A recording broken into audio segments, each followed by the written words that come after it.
As a child, I was maybe 4 at the time, I often went to an old wooden playground near my home. My mother never truly understood why I was so thrilled to go there. I always loved to play with the 6-year-old boy in the ghost costume. He wore a sheet covering his head that draped to his knees with 2 uneven cutout eyes. It was like it was Halloween every day for him. I don't remember if he ever told me his name. We pretended to be pirates and astronauts. We would laugh until our cheeks hurt.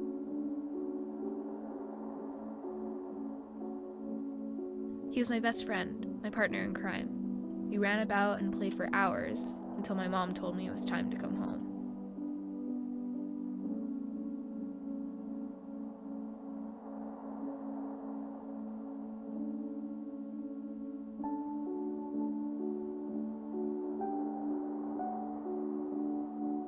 My mother brought me there nearly every day. That lasted until I started kindergarten. I started to go to the old playground less and less. Friends I made at school replaced the playground and the ghost boy. I think my mother was glad my need for that place subsided. She was concerned that it would eventually collapse and fall on top of me. I ultimately forgot about that place and the little ghost boy entirely. I continued on with my life. I made new friends, graduated, worked, fell in love, and went to college. The playground was only a distant and hazy memory. I came home this summer to catch up with my mom. I never liked that she insisted I went to college so far away. She says that she could take care of herself, and I don't doubt that. I just worry.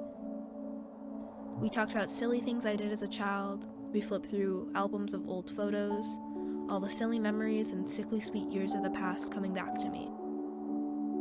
Eventually, the topic of the old wooden playground came up.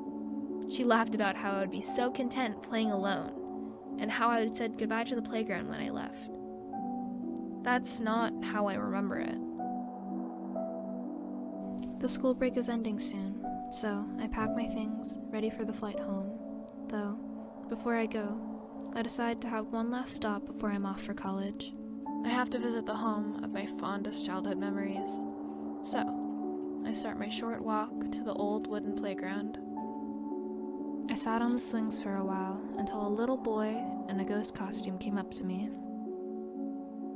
"Where have you been? I've missed you," the boy said to me. He looked exactly as I remember him. He still looked 6 years old. I couldn't believe it. I raised my hand and poked at his costume, which caused him to giggle. He was real. I held my breath. A flurry of memories and confusion clouded my mind. I lifted his white sheet so I could see his face. There was a little black-haired, blue-eyed, freckle-faced boy. He looked just like the photos my mother had shown me. There was the face of the ghost boy I always played with as a child. "Finn?" I said with a broken voice. My hands shook, and my head felt as if it was filled with cotton or static. The little boy smiled wide at me and cocked his head. "Yeah, that's me," he answered. There was my older brother Finn, who died on Halloween when I was 2.